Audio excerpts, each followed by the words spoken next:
Thanks my dear friends and my students. मित्रों, जैसा कि आप जानते हैं, आज का जो क्लास हमारा है वह है कि यूजीसी नेट के एग्ज़ाम में कैसे हम अधिकतम अंक प्राप्त कर सकते हैं, वह हमारी बेस्ट स्ट्रेटजी क्या है जिसके आधार पर हम अधिकतम अंक गेन कर सकते हैं। मित्रों, जानते हैं कि टोटल जो आपका एग्ज़ाम होता है उसका फिक्स समय रहता है 3 आवर्स और उसमें आपको खुद कैटेगराइज करना होता था। पहले जो ऑफलाइन के होते थे उसमें तो कैटेगराइज करके ही पेपर दे दिया जाता था, तो उसमें दिक्कत नहीं होती थी। अब चूंकि एक साथ ऑनलाइन एग्ज़ाम है तो 3 घंटे में आपको खुद सेट करना होता है कितना आप फर्स्ट पेपर को देंगे, कितना आप सेकंड पेपर को देंगे। वैसे नॉर्मली 3 में अगर आप देखें तो 1 घंटा फर्स्ट पेपर को दे लीजिए और शेष आप सीधे अपने ऑप्शनल सब्जेक्ट पर चले जाइए, क्योंकि अधिकतम क्वेश्चन आपको ऑप्शनल से करना होता है। एक चीज़ ध्यान रखिएगा मित्रों, किसी भी सब्जेक्ट में आप देखते हैं 6% JRF होते हैं, 6% नेट क्वालिफाई करते हैं। आपको इसमें 2 प्रकार की रणनीति बनानी होती है, चाहे वो सब्जेक्ट हो चाहे वो यूजीसी नेट फर्स्ट पेपर हो, जिससे आप अधिकतम अंक गेन कर सकते हैं।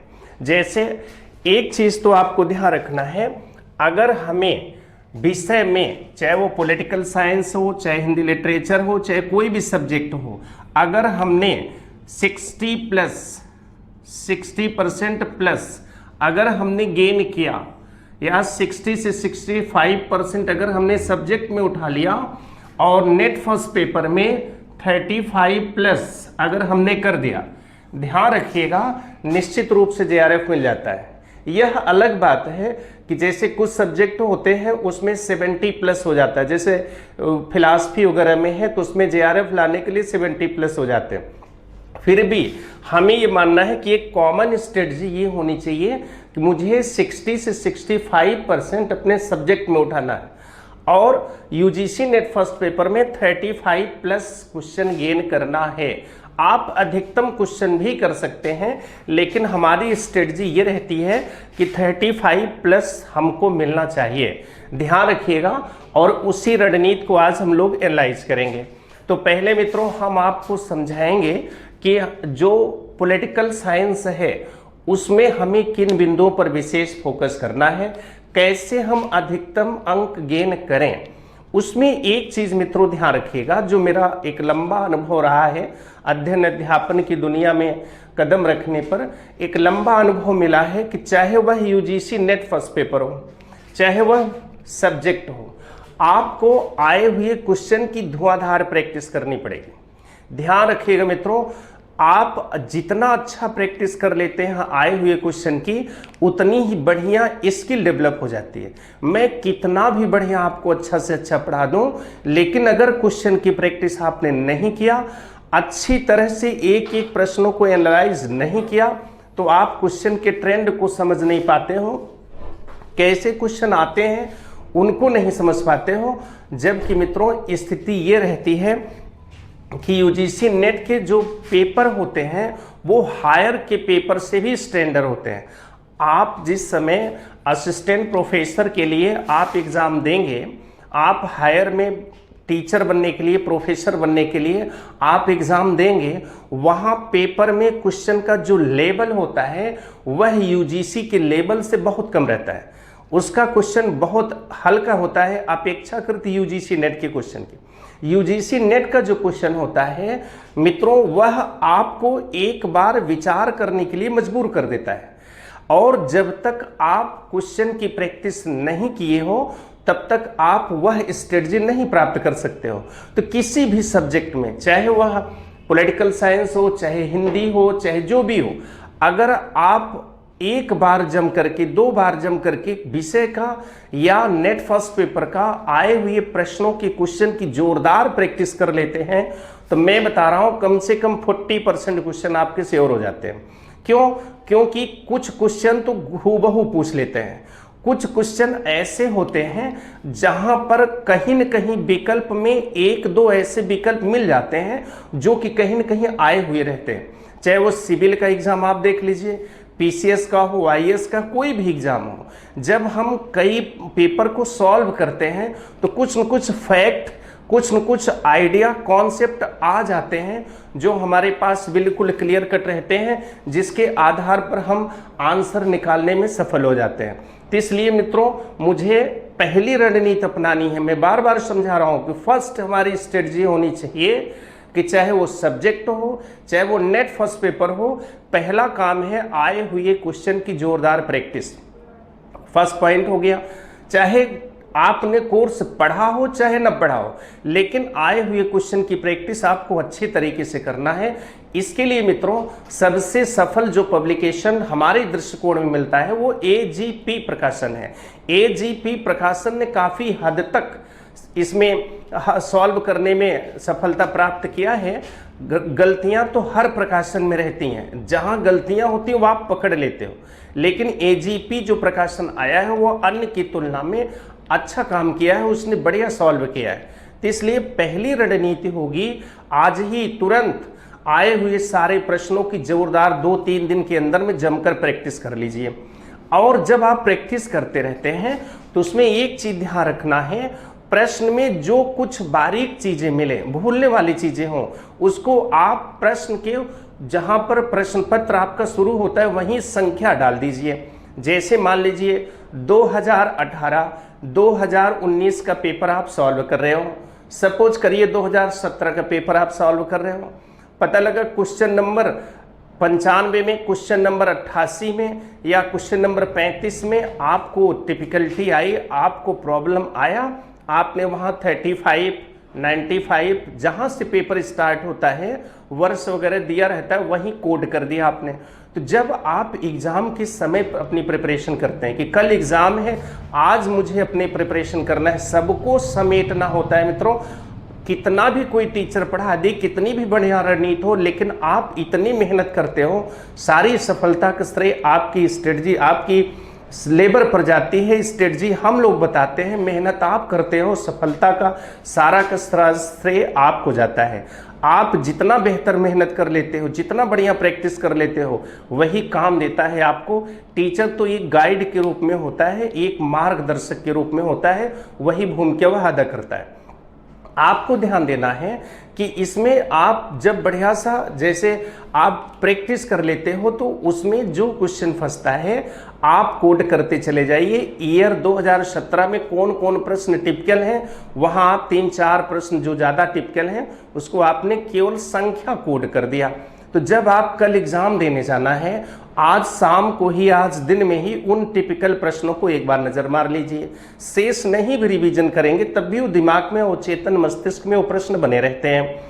आपने जो है केवल कोड वाले प्रश्न देख लिया तब भी आपको काफी हद तक आसानी हो जाती है। दूसरी चीज मित्रों, जब हम पेपर सॉल्व करते हैं तो कितना भी हम न पढ़े हों, लेकिन एक कॉन्फिडेंस हमारे अंदर में डेवलप हो जाता है।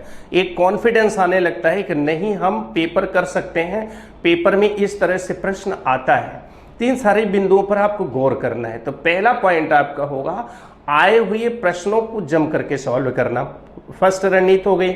सेकंड रणनीति, हम अब पॉलिटिकल साइंस के अंतर्गत चल रहे हैं, इसमें आपको ध्यान देना है कि इसमें 2 बिंदुओं पर विशेष आपको पकड़ बनानी होगी। खास तौर पर एक मित्रों, आप देख रहे हो इसमें तुलनात्मक राजनीति है, इसमें और लोक प्रशासन में, ये दोनों पॉइंट जो आते हैं, खास तौर पर लोक प्रशासन में बोल दूं तो ये भी इसी में समाहित है, ये केवल तोड़ करके अलग किया गया है। इन 2 बिंदुओं पर बिल्कुल आप गलती न करें। अधिक लेबर इन्हीं 2 बिंदुओं पर आपको करना है। ध्यान दीजिएगा, इन्हीं 2 बिंदुओं पर आपको करना है। अंतरराष्ट्रीय संबंध और विदेश नीति, ये आसान होता है, ध्यान रखिएगा मित्रों, इजी होता है। इसमें केवल फैक्ट रटना होता है, इसमें समझने वाली कोई ऐसी वर्डिंग नहीं होती जो आपको पकड़ में आए। जैसे आपको कूटनीति पर प्रश्न पूछा, शीत युद्ध पर प्रश्न पूछा, ऑर्गेनाइजेशन पर प्रश्न पूछा, उन सारे बिंदुओं को आसानी से आप पकड़ लेते हो। तो आपको विशेष लेबर 2 पक्षों पर करना है, एक कंपैरेटिव पर करना है, एक लोक प्रशासन पर करना है। इन दोनों को आप मजबूती से पकड़े रहिए। उसके साथ आप अंतरराष्ट्रीय संबंध पर ध्यान दीजिए। अंतरराष्ट्रीय संबंध पर मित्रों ध्यान देना इसमें 3 तरह के प्रश्न बनते हैं, इसमें 3 तरह के प्रश्न बनते हैं। एक प्रश्न तो ऑर्गेनाइजेशन से आता है, जो संगठन से एक प्रश्न जरूर रहता है। कभी कभी 2-3 प्रश्न आ जाते हैं संगठन से मित्रों प्रश्न श्योर रहता है। तो इसलिए मैंने आपको समझाया था कुलदीप फाड़िया की जो संगठन की पुस्तक है, अगर आप उसको पढ़े हैं तो 2-3 प्रश्न बड़े आराम से आपको मिल जाते हैं। और यही नहीं, हायर एजुकेशन में भी, खास तौर पर जब आप डिग्री कॉलेज में जाने के लिए प्रोफेसरशिप का एग्जाम देते हैं, जो हायर एजुकेशन में जाने के लिए पेपर होता है, उसमें भी आप देखते हैं ऑर्गेनाइजेशन से क्वेश्चन अच्छे रहते हैं। तो अंतरराष्ट्रीय संबंध में आपको ऑर्गेनाइजेशन पर विशेष बल देना है। उसके बाद आप देख रहे हो बेसिक, जो वहां पर सैद्धांतिक बिंदु होते हैं, विश्व स्तर पर जो तमाम रणनीतियां बनती हैं, जैसे शीत युद्ध क्या है, ठीक है, उसके बाद में आतंक का संतुलन क्या है, फिर उसके बाद में शक्ति सत्ता, इसकी क्या सिचुएशन बनती है, कैसे वर्ल्ड पॉलिटिक्स चलता है, इन बिंदुओं पर आपको फोकस करना है। तीसरा, भारतीय विदेश नीति की रणनीति पर आपको फोकस करना है। आप उनकी स्ट्रेटजी को देखते रहेंगे। कहने का मतलब हो गया कि अगर आप एक दौड़ते हुए दिमाग से स्पीड में अगर आपने इंटरनेशनल रिलेशन को कवर करने की कोशिश किया, तो वहां से प्रश्न मित्रों गलत नहीं होते। थोड़ा ध्यान रखना है, इसको थोड़ा अपडेट किए रहना, थोड़ा करंट के बिंदु देखते रहना। इंटरनेशनल रिलेशन में हो सकता है कि यह करंट से जोड़ करके प्रश्न पूछ लें, जैसे फला ऑर्गेनाइजेशन का हाल ही में बैठक या फला वर्ष में बैठक कहाँ हुई, तो इस तरह के प्रश्न आपको पूछ लेता है। तो आपको खास तौर पर रणनीति बनानी है कि कंपैरेटिव और लोक प्रशासन, इन दोनों को पकड़ करके रखिए। इन दोनों पर ही आपको ज्यादा फोकस करनी है। इन पर आप दौड़ते हुए भी फोकस करेंगे, तब भी आप कवर कर ले जाएंगे। ये दोनों मित्रों भारतीय संविधान से होता है। तो भारतीय संविधान हर छात्र को पकड़ में आ जाता है। भारतीय संविधान के क्वेश्चन आसान होते हैं। भारतीय जो राजनीतिक प्रक्रियाएं होती हैं वो आसान होती हैं। वहां आप कॉमन कॉन्सेप्ट लगा करके निकाल लेते हो, यहां आपको दिक्कत नहीं होती है। एक बार आप नोट्स पढ़ लीजिए तब भी आपको कवर हो जाता है। लेकिन आप जब तक कंपैरेटिव पॉलिटिक्स में अच्छी मेहनत नहीं करते, लोक प्रशासन में आप अच्छी मेहनत नहीं करते, तब आप क्वेश्चन को गेन नहीं कर पाते हो। तो पॉलिटिकल साइंस में पहली रणनीति बनानी है कि आए हुए प्रश्नों की जोरदार प्रैक्टिस और कठिन बिंदुओं को नोट करना। दूसरी रणनीति बनानी है कि जो आए हुए प्रश्न को हल करते समय जो बुक्स होते हैं उनकी आप एक सीरीज बना लीजिए। मतलब उसको आप 2-3 पन्ने में, 4 पन्ने में उसको नोट कर लीजिए कितनी पुस्तकें पूछी गई हैं। उसकी थोड़ा सा बढ़िया से टैली करके प्रैक्टिस कर लीजिए। 1, 2, 3 क्वेश्चन तो वहीं से फंस जाते हैं बिना किसी हेजिटेशन के। तो पुस्तक जो आए हुए अब तक की पुस्तकें हैं उन पर आपको फोकस करना है। कौन कौन सी पुस्तक पूछी गई है उसको मित्रों ये 2-3 पन्ने में बैठ करके, चूंकि अभी समय है, आप देख रहे हो आपको 9 तारीख का एग्जाम है, 9 अक्टूबर को एग्जाम है और अभी आपके पास पूरा का पूरा समय है। तो आप केवल ज़्यादा नहीं 2-3 घंटे की मेहनत करके जितने आए हुए बुक्स हैं, किताबें हैं, उनको आप 1-2-3 पन्ने के एक पॉइंट बना लीजिए। आप कह सकते हैं कि एक फाइल बना लीजिए, उस पर आप नोट कर लीजिए। तो उसको लगातार पलटते रहेंगे तो कहीं न कहीं जो भी बुक्स पूछेगा कुछ न कुछ टैली करने में आपको आसानी हो जाती है। कभी कभी मित्रों स्थिति ये रहती कि हूबहू पूछ लेता है, कभी कभी ये रहती है कि 1-2 ऐसे होते हैं जो टैली में फंस जाते हैं, शेष आपको नहीं पता रहता, तो आप कॉमन कॉन्सेप्ट से काम करते हैं। तो फर्स्ट पॉइंट पॉलिटिकल साइंस के लिए पहली रणनीति है कि आप फर्स्ट पॉइंट करेंगे कि आए हुए सारे प्रश्नों का अभ्यास करेंगे। दूसरा पॉइंट आप करेंगे कि जितनी किताबें पूछी गई हैं यूजीसी नेट में पॉलिटिकल साइंस के अंतर्गत, उन किताबों को 2-3 पन्ने में फाइलिंग कर लेंगे और उसको अपनी मेज पर रखे रहेंगे। जब हम पढ़ना शुरू करें तो एक बार किताबों पर निगाह दौड़ा लें। तीसरी चीज आपको क्या देखनी है, आपको विशेष रूप से लोक प्रशासन और कंपैरेटिव पॉलिटिक्स पर फोकस करना है, क्योंकि यह ऐसे विषय होते हैं जो टिपिकल हैं, जो दिमाग में जल्दी स्थापित नहीं हो पाते हैं। फिर उसके बाद भारतीय संविधान से क्वेश्चन आपका गलत नहीं होना चाहिए मित्रों, क्योंकि इसमें या तो आर्टिकल से प्रश्न पूछता है, अनुच्छेद से प्रश्न पूछता है, या फिर कॉमन कॉन्सेप्ट से प्रश्न पूछता है, तो संविधान के प्रश्न आप बड़े आसानी से हल कर लोगे, इसमें उलझना नहीं है। जनरल स्टडी भी आप किए रहोगे तब भी प्रश्न आपको बड़े आसानी से पकड़ में आ जाते हैं। फिर आपको ध्यान देना है अंतर्राष्ट्रीय संबंध और भारतीय विदेश नीति में।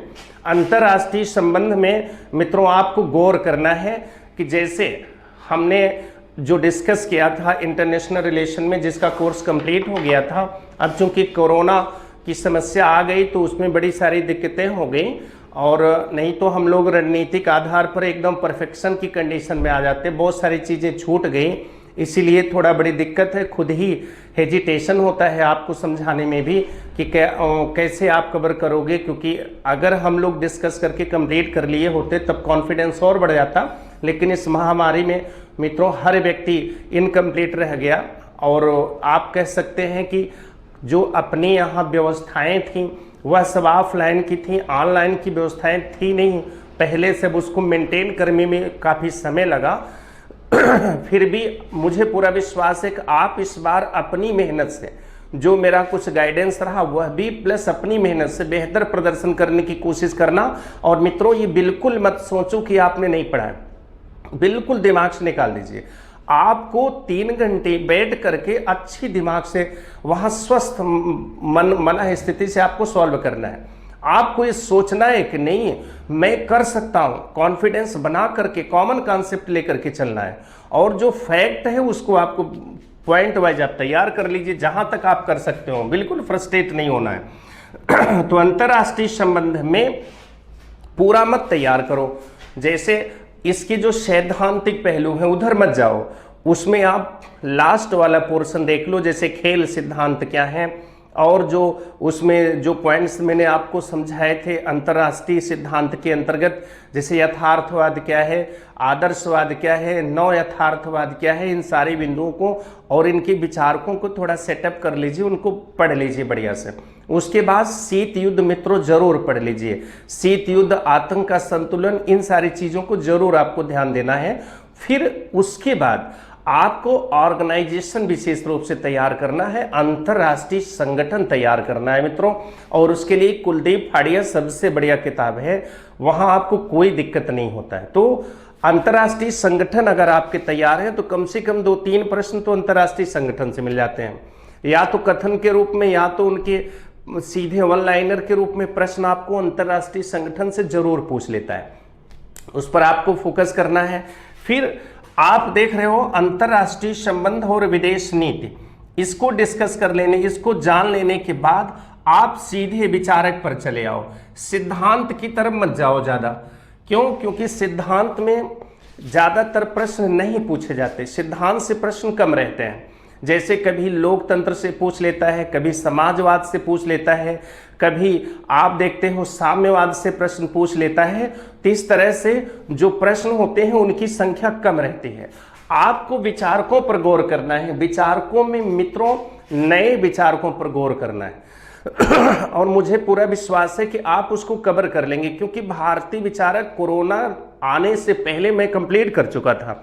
भारतीय विचारक में जितने नए बिंदु थे मैंने उन सबको कंप्लीट कर दिया था, और वेस्टर्न विचारक की तरफ हम चल रहे थे, काफ़ी वेस्टर्न विचारक भी मैंने कवर किए थे।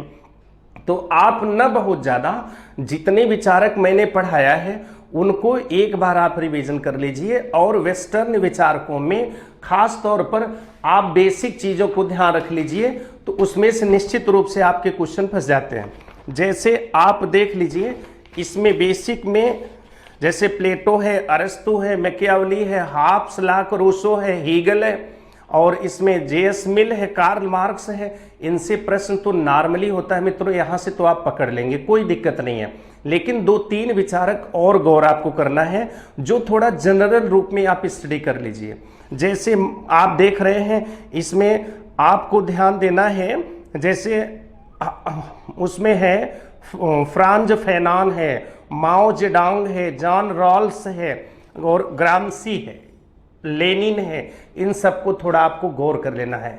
जैसे ग्रामसी है, आप कुछ न करिए तो आप किसी भी पुस्तक से 3, 4, 5, 6 पेज उसको देख लीजिए, बेसिक चीज़ें क्या हैं। आप फ्रांज फैनन है, उसको थोड़ा सा आप देख लीजिए, और उसके बाद जॉन राल्स, रॉबर्ट नॉजिक, इनको मैंने सिद्धांत में डिस्कस किया था 9 उदारवादियों के रूप में। इनको आप देख लीजिए, आपके क्वेश्चन इसमें से बन जाते हैं, क्योंकि इंडियन थिंकर्स में टोटल कंप्लीट कर दिया था, उसमें कोई दिक्कत नहीं है। तो उतना अगर आप कवर कर लीजिए तो मित्रों मैं इतने में ही बता रहा हूं कि आप कम से कम 60 प्लस कर ले जाएंगे, निश्चित रूप से कर ले जाएंगे। और मुझे तो विश्वास है कि आप 65 तक पहुंच सकते हैं, अन्यथा 60 तो क्रॉस कर ही देंगे। तो किस पर अन्य पर काम करना है फिर से समझ लीजिए। पहला, आए हुए सारे प्रश्नों का अभ्यास कर लो, जो प्रश्न कठिन लगता हो वहीं ऊपर कोड कर दो नंबर। जैसे 100, जैसे मान लीजिए 20वां प्रश्न हमको भूल रहा है, हम हल करते समय ज़्यादा टिप कर लिखे तो हमने 20 कोड कर दिया, 25 कोड कर दिया, ऐसे उसी चैप्टर के ऊपर। तो जब हम लास्ट में उसको रिवीजन करना शुरू करते हैं तो उन कठिन प्रश्नों को एक बार हम फिर से देख लेते हैं। दूसरी चीज़, आए हुए जो बुक्स हैं उनको आप 2-3 पन्ने में फाइलिंग कर लीजिए। तीसरी चीज़, आप जो कंपैरेटिव पॉलिटिक्स है, जो पब्लिक एड है, उसको जनरल रूप में स्टडी कर लीजिए, कॉमन कॉन्सेप्ट के रूप में आप उसको देख लीजिए और उसमें थोड़ा कुछ बिंदुओं पर स्पेशल फोकस करना है। जो लोग, जिन लोगों का कोर्स कंप्लीट हो चुका था एडमिशन से पहले, वो विशेष रूप से फोकस करें। जो नहीं पढ़ पाए थे या जो अभी जल्दी में एडमिशन लिए थे, उनसे हम उतनी अपेक्षा नहीं करते, फिर भी वो स्टार्टिंग के, जैसे लोग प्रशासन है, लोग घबरा जाते हैं, कहाँ से पढ़ें, क्या छोड़ें, क्या पढ़ें। आप कुछ मत करो, स्टार्टिंग के आप 3-4 चैप्टर पढ़ लो।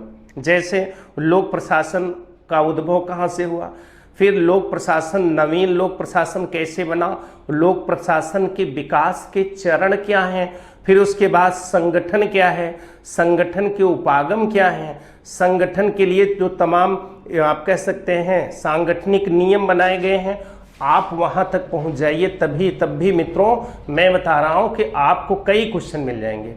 लोक प्रशासन में आप बहुत दूर मत भागिए, आप केवल स्टार्टिंग के 3-4 चैप्टर तैयार कर लीजिए और बीच में आप उनको देख लीजिए जहाँ पर हम देखते हैं विभिन्न संगठन से संबंधित विभिन्न प्रकार के जो ऑर्गेनाइजेशन है उसके एक सेक्टर हैं, जैसे रेखा क्या है और उसके बाद रेखी संवर्ग क्या है, ठीक है। और जो तमाम छोटे छोटे पॉइंट्स आपके बनते हैं उनको अगर आप देख लेते हैं तो 1-2 प्रश्न तो उधर से आ जाते हैं। खास तौर पर अगर कुछ भी ना हो पाए, आप नहीं पढ़े हो, कोर्स आपका नहीं कंप्लीट हुआ था, आप बाद में एडमिशन लिए थे, तो हम आपसे अपेक्षा करते हैं कि लोक प्रशासन में प्रथम के 4 चैप्टर तक, संगठन तक जरूर पहुंच जाइए मित्रों, हर कीमत पर। मुझे पूरा विश्वास है 2-3 प्रश्न तो आपको स्टार्टिंग से मिल जाएंगे।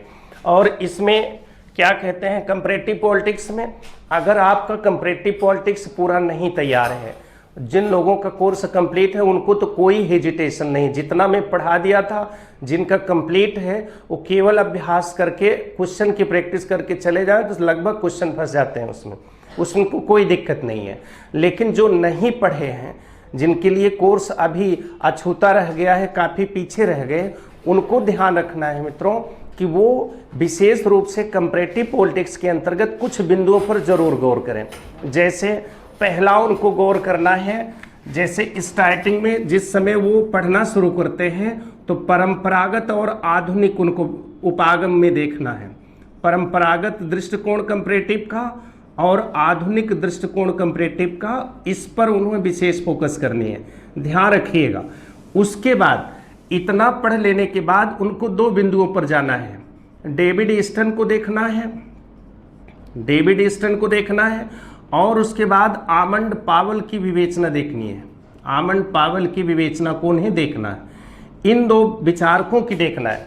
जैसे डेविड ईस्टन ने इनपुट आउटपुट थ्योरी दिया था और इन्होंने संरचनात्मक प्रकार्यात्मक सिस्टम को डेवलप किया था, इन दोनों बिंदुओं को आप देख लीजिए।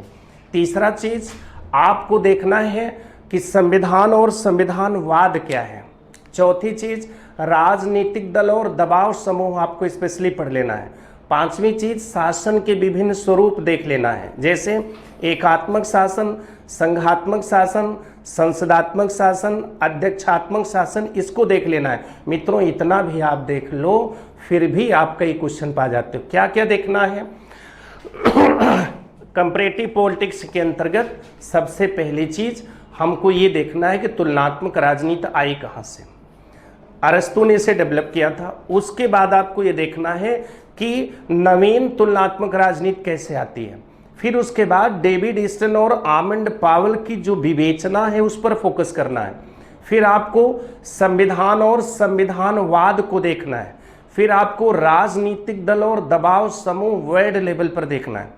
फिर आपको शासन के स्वरूप देख लेना है। अगर इतना भी आप कंप्लीट कर लीजिए तो मुझे पूरा विश्वास है कि आपके कई प्रश्न बन जाते हैं। तो इस तरह से मित्रों हम लोग रणनीति अपना करके पॉलिटिकल साइंस में 60+ कर सकते हैं और मुझे तो विश्वास है कि आप इसको 65 तक पहुंचा सकते हैं। 60 छोड़िए 65 तक आप पहुंच सकते हैं। इन रणनीतियों पर विशेष रूप से आपको ध्यान देना है। पहला क्या करना है, फिर से समझना है, आए हुए सारे क्वेश्चन की प्रैक्टिस करनी है। जितना नेट में आए हुए क्वेश्चन है सबको प्रैक्टिस करिए। दूसरा पॉइंट क्या करेंगे, जितना नेट में आए हुए बुक्स हैं उसकी 2-3 पन्ने में फाइलिंग करेंगे। तीसरा काम क्या करेंगे, आप इस पूरे पॉलिटिकल साइंस में 2 बिंदुओं पर गौर करेंगे, एक लोक प्रशासन पर, एक कंपैरेटिव पॉलिटिक्स पर। ये दोनों टिपिकल पार्ट होते हैं। कुछ भी न तैयार हो तो मैंने आपको बोल दिया आरंभ के 4 चैप्टर इसके तैयार कर लीजिए लोक प्रशासन के, तो जहां कुछ नहीं है वहीं यहां से प्रश्न आपको मिल जाते हैं। और कंपैरेटिव पॉलिटिक्स में आप कम से कम 5 पॉइंट तैयार कर लीजिए। जैसे मैंने बोला डेविड ईस्टन और आर्मंड पावेल की सिचुएशन देख लीजिए। जब आप डेविड ईस्टन और आर्मंड पावेल देखेंगे तो राजनीतिक संस्कृतिकरण, राजनीतिक सामाजिकरण, राजनीतिक व्यवस्था, इन 3 बिंदुओं पर आप फोकस कर लेंगे। फिर उसके बाद संविधान और संविधानवाद पर फोकस करेंगे। फिर उसके बाद आप शासन के स्वरूप पर फोकस करेंगे। फिर उसके बाद राजनीतिक दल, दबाव समूह पढ़ लेंगे। इतना भी पढ़ लीजिए तो मित्रों कंपैरेटिव पॉलिटिक्स में कल्याण हो गया आपका। फिर उसके बाद सिद्धांत की तरफ ज्यादा मत जाइए, आप अंतर्राष्ट्रीय संबंध पर फोकस कर दीजिए। इसमें अगर आप कुछ भी न पढ़ पाए तो अंतर्राष्ट्रीय संगठन जरूर पढ़ लीजिएगा। यहां से 2-3 क्वेश्चन आपको कवर कर लेंगे। फिर उसके बाद भारत की विदेश नीति इजी वे है, आप उनकी थ्योरी को समझ लीजिए, पॉलिसी को समझ लीजिए, तब भी आपको अच्छे ढंग से प्रश्न बन जाते हैं। शीत युद्ध को कवर कर लेना है जरूर, और जो अन्य उसके जो आतंक के संतुलन वगैरह है वर्ल्ड लेवल पर, उन सबको देख लीजिए तो 2-3 बिंदु आपको यहां से मिल जाते हैं। विचारक में ध्यान देना, इंडियन थिंकर्स मैंने कोरोना आने से पहले ही सब कंप्लीट कर दिया था, आप केवल नोट्स को पढ़ लीजिए, बाहर से प्रश्न नहीं आएंगे। राजनीतिक विचारक में काफी कुछ हमने पाश्चात्य कवर किया था, कुछ छूटे हुए थे, उन्हीं को आपको न पूरा देख सको तो थोड़ा थोड़ा देख लो, तब भी आप इसी में इतना पढ़ करके कवर कर लेते हो। संविधान तो आपका तैयार रहता है, कोई दिक्कत नहीं, यहाँ से प्रश्न आपको मिल जाते हैं। थ्योरी में उलझना नहीं है, थ्योरी में मत उलझिए। यहाँ पर आप हमने पब्लिक उसमें लोकतंत्र पढ़ा दिया है, उसको देख लेना। आप 9 उदारवाद को जरूर देख लीजिएगा अपनी तरफ से, नहीं तो बस इतना परफेक्ट है, आप 60% निश्चित रूप से क्रॉस कर जाएंगे। अब मित्रों हम आते हैं फर्स्ट पेपर की तरफ। फर्स्ट पेपर में आप 35+ आपको लेना है। कैसे कवर करेंगे, ध्यान दीजिएगा। स्टार्टिंग में आपको टीचिंग का प्रश्न पकड़ना है। टीचिंग के कम से कम 5 से 6 प्रश्न आपको मिलते हैं। टीचिंग सबसे पहले आपको करना है और पढ़ते जाइए, फटाफट आंसर निकलता जाता है, उसमें कोई उलझन आपको नहीं होती है। और मैं पूरा कंप्लीट भी करा चुका था, क्वेश्चन पेपर भी कराया था। दूसरा, ठीक उसके बाद चाहे कहीं भी रिसर्च दिया हो, रिसर्च पर जरूर लड़ाई कर दीजिएगा, क्योंकि मैंने ऑफलाइन में भी रिसर्च को काफ़ी कवर किया था। फिर जो टॉपिक छूटे थे मैंने ऑनलाइन कवर कर लिया था। तो मित्रों कम से कम 5 से 6 क्वेश्चन आप रिसर्च से कवर कर लेते हैं। फिर उसके बाद आपको मैंने कम्युनिकेशन पढ़ा दिया था, जो मैं पढ़ाया हूं उसके साथ आए हुए प्रश्नों को अगर आप अभ्यास कर लेते हैं तो कम से कम 5 क्वेश्चन यहां से आपके कवर हो जाते हैं। अब मित्रों लोग बताते हैं कि बोध बड़ा कठिन है, लेकिन हमारा जो अपना अनुभव है, बोध बिल्कुल कठिन नहीं होता। आप 3 चीजें, पहला टीचिंग कर लेते हैं, रिसर्च कर लेते हैं, कम्युनिकेशन कर लेते हैं, उसके बाद सीधे दौड़ लगा दीजिए कॉम्प्रिहेंशन पर। बिल्कुल लोगों की कहने दीजिए कि आप कॉम्प्रिहेंशन पर मत टच करिए, आप तुरंत चौथे क्रम पर कॉम्प्रिहेंशन को ले लीजिए, क्योंकि मित्रों उसमें केवल पैरा दिया है, आपको पैरा 3 बार पढ़ना है, 2-3 बार पैरा पढ़ना है, दिमाग लगा के पढ़ना है। अगर आप पैरा को पढ़ने में समझ गए तो आपके 5 क्वेश्चन फ्री के मिलते हैं। वहां पर पैरा को पढ़ करके क्वेश्चन के आंसर निकालने होते हैं, तो उसमें कौन सी दिक्कत है। एक बार आप पढ़े कुछ दिमाग में आया, दूसरी बार आप पढ़े कुछ दिमाग में आया, तीसरी बार आप पढ़े कुछ दिमाग में आया, 2-3 बार जब आप पैरा को पढ़ लेते हो तो आपके 5 के 5 प्रश्न यहां से कॉम्प्रिहेंशन से मिल जाते हैं। इस पर मित्रों कोई स्ट्रेटजी नहीं है, दुनिया के लोग चुनौती देते रहे, लाख स्ट्रेटजी लेकर के बताते रहे, लेकिन सबसे बड़ी स्ट्रेटजी है कि आए हुए गद्य को, आए हुए पैसेज को कितना बेहतर तरीके से आप पढ़ लेते हैं, कितनी बेहतरी से आप उसके जो गद्य दिया है, जो पैरा दिया है, कितनी तेजी से आप उसको समझ लेते हैं। एक बार पढ़ा कुछ समझ में आया, दूसरी बार पढ़ा कुछ समझ में आया, तीसरी बार पढ़ा पूरा समझ गए, और समझने के बाद मित्रों 5 प्रश्न उसके बहुत फ्री हैंड के होते हैं, उस पर तो तुरंत दिमाग लड़ा देना चाहिए। अब यहां से 5 क्वेश्चन हमको मिल गए। अब उसके बाद हम आते हैं लॉजिक की तरफ, गणित की तरफ मत जाइए, इसमें तो ये टाइम टेकिंग होता है, लाख आप गणित जानते हो समय लेगा। आप तर्क की तरफ आ जाइए, लॉजिक की तरफ आ जाइए। लॉजिक में मित्रों समय अभाव था, फिर भी मैंने कवर करने की कोशिश किया, इंडियन लॉजिक पढ़ा दिया था बीच में। अभी हमारे यहाँ जैसे सिस्टम और बढ़ेगा, मैं समय अभाव के चलते पूरा तो नहीं कर पाया, लेकिन फिर भी हम कोशिश करेंगे कि लॉजिक के पार्ट आपसे छूटे ना, उस पर भी कुछ स्ट्रेटजी हम और दे देंगे। तो मुझे लगता है कि आप बड़े आराम से लॉजिक के प्रश्न कर ले जाएंगे। तो यहाँ लॉजिक के प्रश्न कम से कम 4 से 5 प्रश्न रहते हैं मित्रों। तो 5 से 6 प्रश्न यहाँ से, 5 से 6 प्रश्न यहाँ से, 5 प्रश्न बोध से, 5 प्रश्न कम से कम कम्युनिकेशन से, 5 हो गए युक्ति संगत तर्क से। तो अगर मैं कहता हूँ कि टोटल 5, 5, 10, 5, 15, 5, 20, 5, 25, 25 से 30 प्रश्न आपके पास मिल जाते हैं। इसमें मित्रों आप 18 से 20 प्रश्न तो बड़े आराम से कर लेते हैं, दिक्कत नहीं होगी। फिर आप कहीं पर भी नहीं, डीआई वगैरह पर अभी मत उलझिए, आप सीधे चले आइए कहाँ, एनवायरनमेंट की तरफ से। इन पर जो प्रश्न आते हैं, कुछ प्रश्न करंट के होते हैं, कुछ प्रश्न आप देखते हो जैसे सम्मेलन से प्रश्न होंगे, कौन सम्मेलन कहाँ हुआ, आपदा प्रबंधन से प्रश्न होते हैं, आप देखते हो आपदा प्रबंधन से भी प्रश्न पूछ लेता है, आपदा प्रबंधन से प्रश्न होते हैं। फिर उसके बाद आप देखते हो उसमें, आप उसमें देख लीजिए प्रदूषण से प्रश्न आपको मिलते हैं निश्चित रूप से। उसके बाद आप करंट से प्रश्न मिल जाते हैं, करंट से प्रश्न रहते हैं। कुल मिलाकर के 4 से 5 प्रश्न यहां से भी आ जाते हैं। आप कुछ भी न पढ़े हो, सम्मेलन, आपदा, प्रदूषण ये जनरल रूप में पढ़े हो, तब भी आप यहां से प्रश्न उठा सकते हैं। अब आता है हायर एजुकेशन। हायर एजुकेशन मित्रों बहुत सिस्टम के अनुसार आप चलेंगे तो बड़ी तेजी से इसमें क्वेश्चन पाएंगे। पहला तो इसके नवीनतम आंकड़े आते हैं, जैसे पता लगता है वर्ल्ड लेवल पर कौन सी यूनिवर्सिटी नंबर 1 पर है, कौन सी संस्था नंबर 1 पर है, इंडिया लेवल पर कौन सी संस्था नंबर 1 पर है, भारत में कुल कितने केंद्रीय विश्वविद्यालय हैं, कितने स्टेट यूनिवर्सिटी हैं, कितने ड्रीम यूनिवर्सिटी है, वहां से प्रश्न पूछता है। फिर उसके बाद मित्रों विभिन्न कमीशन और उसके जो रिकमेंडेशन है वहां से प्रश्न पूछता है। जैसे आप देखते हो कोठारी समिति है या राधा कृष्णन कमेटी है, इस तरह से जो तमाम तरह के कमीशन है वहां से प्रश्न पूछ लेता है। तो आप यहां से कम 2-3 प्रश्न तो उठा ही सकते हैं। जैसे एक प्रश्न तो वर्ल्ड लेवल पर जो विभिन्न संस्थाएं हैं, शैक्षिक संस्थाएं, विभिन्न प्रकार की यूनिवर्सिटी हैं, उसका क्रम देख लीजिए। दूसरा इंडिया लेवल पर क्रम देख लीजिए। तीसरा विभिन्न आयोग और उनकी रिपोर्ट पढ़ लीजिए। इतना भी जनरल रूप में आप स्टडी कर लीजिए तो 2-3 प्रश्न आपको यहां से मिल जाते हैं। अब मित्रों आईसीटी में जब आप आते हैं, कंप्यूटर में 3 प्रश्न तो बड़े सटीक प्रश्न पूछता है। एक तो बाइनरी सिस्टम से प्रश्न आना ही आना रहता है कि दशमलव को बाइनरी में बदलो, बाइनरी को दशमलव में बदलो। एक तो बाइनरी सिस्टम से प्रश्न आते हैं। यहां पर ध्यान देना 3 प्रश्न तो आपको श्योर मिलेगा, और मैं ज़्यादा अपेक्षा नहीं करता क्योंकि क्लास चल नहीं पाया था। एक तो बाइनरी आप पढ़ लेंगे तो एक क्वेश्चन जरूर वहां से फंसता है।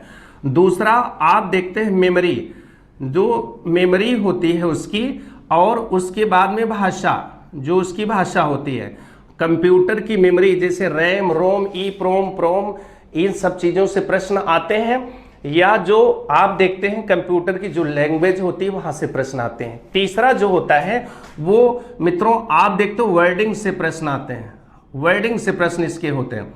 वर्डिंग से प्रश्न का मतलब आप देखते हो कभी कभी वर्ड दे देता है, एक्सप्लेनेशन करना होता है, कभी कभी वर्ड पूछ लेता है, आपको चेक करना होता है। अगर आप इतना भी जानते रहते हैं तो आईसीटी से प्रश्न आप निकाल लेते हैं। उसके बाद अगर इतना कर लीजिए तो मान लीजिए आप देख रहे हैं 25 प्रश्न यहां से आया, 5 से 6, 5 से 6, 5 से 6, इस तरह से अगर हम देखें तो 25 से 30 क्वेश्चन में से 18 से 20 क्वेश्चन आप यहां से निकाल दीजिए। उसके बाद फिर आप सीधे यहां पर आ जाइए, इन तीन में से कम 15 से 18 प्रश्न यहां से आते हैं, और अगर आप यहां से 10-12 प्रश्न उठा लेते हैं सीधे सीधे 30+ हो जाते हैं। कहने का मतलब है कि अगर आप रीजनिंग उसमें देखें, डीआई पर देखें, वो तो बाद की चीजें हैं, बोनस के अंक हो गए। इतना अगर आपने प्रिपरेशन कर लिया है, इतना आप इसी सिस्टम से आपने क्वेश्चन किया है तो 30 के ऊपर निकल जाते हैं। और अगर आप बढ़िया लगभग क्वेश्चन की संख्या यहां और बढ़ा दिए तो 35 बड़े आराम से कवर कर लेते हैं। तो पहली रणनीति पर करना है, शिक्षण अभिक्षमता सबसे पहले करिएगा, फिर बोध अभिक्षम उसमें शोध अभिक्षमता करिए, रिसर्च करिए। इन दोनों के प्रश्न बिल्कुल नहीं गलत होने चाहिए। आपका कोर्स कंप्लीट भी हो चुका था। फिर उसके बाद आप कम्युनिकेशन से कर लीजिए। ध्यान रखना मित्रों, कम्युनिकेशन पर आए हुए प्रश्नों को जोरदार अभ्यास करना है, कम्युनिकेशन कर लीजिए। और चौथे नंबर पर आप सीधे बोध के प्रश्न करेंगे, क्योंकि आप 2-3 बार पैसेज को पढ़ लेते हैं तो 5 के 5 क्वेश्चन आपके कवर हो जाते हैं। फिर आप लॉजिक की तरफ कदम बढ़ाइएगा, फिर 5वें पर आप लॉजिक करेंगे, 6वें पर आप सीधे एनवायरनमेंट की तरफ आएंगे, 7वें पर हायर एजुकेशन की तरफ जाएंगे, तब आप आईसीटी की तरफ आएंगे। अगर इतनी रणनीति आपके पास है, इसी क्रम में आपने पेपर किया है, तो मैं उम्मीद करता हूं कि 35 तक आप बड़े आराम से कवर कर लेते हैं। इससे अधिक भी आप कवर कर सकते हैं। जिन लोगों का कोर्स कंप्लीट हो चुका था, पहली बैच के हैं, इसके जो कोरोना आने से पहले जिनका कवर हो चुका था, वो तो बड़े आराम से हर पॉइंट को अभ्यास कर सकते हैं। जिनका नहीं भी हुआ था, जिन उसमें छात्रों को अपने दम पर करना है, तो कम से कम इस रणनीति पर अगर चलेंगे, लास्ट में वो डीआई और रीजनिंग या गणित की तरफ चलेंगे, तो मित्रों कहीं न कहीं आपको निश्चित रूप से 30 के ऊपर निकल जाते हैं, 35+ आप बन जाते हैं। तो इस तरह की रणनीति अपना करके हम एक बेहतर तरीके से यूजीसी के पेपर को सॉल्व कर सकते हैं, बेहतर अंक हम गेन कर सकते हैं। और हमें पूरा विश्वास है कि आप पूरी ताकत, पूरी ऊर्जा से लगे हुए हैं, निश्चित रूप से आप बेहतर करेंगे। यह जरूर है कि कोर्स कंप्लीट नहीं है, कोरोना के चलते बड़ी सारी दिक्कतें आई हैं, लेकिन फिर भी फ्रस्ट्रेट नहीं होना है, पूरी ऊर्जा से आपको लगना है, क्वेश्चन को अधिक से अधिक टैकल करना है। हाँ, एक बार ध्यान रखना मित्रों, पेपर जिस समय स्टार्टिंग हो जाता है, इंस्ट्रक्शन जरूर पढ़ लीजिए। इस इंस्ट्रक्शन पढ़ने के बाद आप टाइमिंग को सेट करिए, कोशिश करिए कि 1 घंटा आप फर्स्ट पेपर में रख लीजिए, शेष टाइम को आप अपने सब्जेक्ट में स्पेंड करिए। और अगर कहीं फर्स्ट पेपर में और इंटरेस्ट हो तो 10-15 मिनट आप कवर ले सकते हैं, उससे अधिक बिल्कुल फ्लैक्चुएट मत होइएगा। निश्चित रूप से आप बेहतर करेंगे और आप एक अच्छे स्ट्रेटजी के माध्यम से आप दोनों में बेहतर करके अच्छा अंक अर्जित करेंगे और सफलता अर्जित करेंगे। इन्हीं शब्दों के साथ भरपूर शुभकामनाएं। Thanks, best of luck.